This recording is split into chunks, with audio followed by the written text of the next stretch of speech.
World কাপের সেরা খেলা শুরু হয়ে যাবে আজকে থেকে। আমি আজকে একটা কুইক প্রেডিকশন করব। প্রথমেই খেলা হচ্ছে 4 জুলাই, কানাডা ভিএস মরক্কো। ভাই মরক্কো যে ফর্মে আছে, যে খেলা দেয়, মরক্কো জিতবে এটা। এরপর হচ্ছে ফ্রান্স ভিএস প্যারাগুয়ে। ভাই ফ্রান্সরে হারানোর মতো কোনো দল আমি দেখতেছি না ওয়ার্ল্ড কাপে, তো অবভিয়াসলি ফ্রান্স জিতবে। এরপর হচ্ছে ব্রাজিল ভিএস নরওয়ে। ভাই নরওয়ের খেলাও দেখছি, ব্রাজিলের খেলাও দেখছি, ব্রাজিল ইম্প্রুভ করতেছে, সো ওই খেলাটা জিতবে আই গেস ব্রাজিল।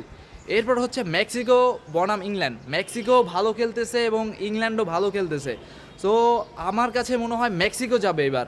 এরপর হচ্ছে পর্তুগাল ভিএস স্পেন, 6 জুলাই। এবং এইটাতে ভাই অ্যাজ আইডল, আমি জানি এটা অনেক হার্ড ম্যাচ, তারপরও রোনাল্ডো উই ট্রাস্ট ইউ। 2018-তে হ্যাট্রিক হয়েছিল, এবার ইনশাল্লাহ হ্যাট্রিক হবে, নকআউট স্টেজে গোল হবে আবার। এরপর ইউএসএ বনাম বেলজিয়াম। ইউএসএ অনেক ভালো খেলতেছে ভাই এবার, বেলজিয়ামও, যেমন বেলজিয়ামের লাস্ট ম্যাচে সেনেগালের সাথে যে কামব্যাকটা দিল, so I am going with De Bruyne, legend. Belgium জিতবে এটা। এরপর Argentina VS Egypt. So Argentina recent match Cape ভার্দের সাথে খেললো। কেপ ভার্দে তো ভাই আর্জেন্টিনাকে অনেক নাকে মুখে পানি খাওয়াই দিয়েছে, চুপানি যেটাকে বলে, ভজিনিয়া। ভাই what was A match, legendary.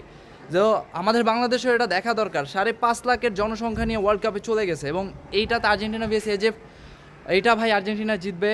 Yes, এই ফাও কথা বলে লাভ নেই, আর্জেন্টিনা র্যাঙ্ক 1-এ বর্তমানে, ওরা জিতবে এটা। এরপর ভাই Switzerland VS Colombia. I am going with ভাই কলম্বিয়া। কলম্বিয়া ভাই এত অ্যাগ্রেসিভ প্লাস এত ফিজিক্যাল দিয়ে খেলে, ওদের সাথে ভাই কারা পারবে? No one. সো ফিক্সারগুলো দেখতেছেন, 4 জুলাই আজকের খেলা, 5 জুলাই, 6 জুলাই, 7 জুলাই।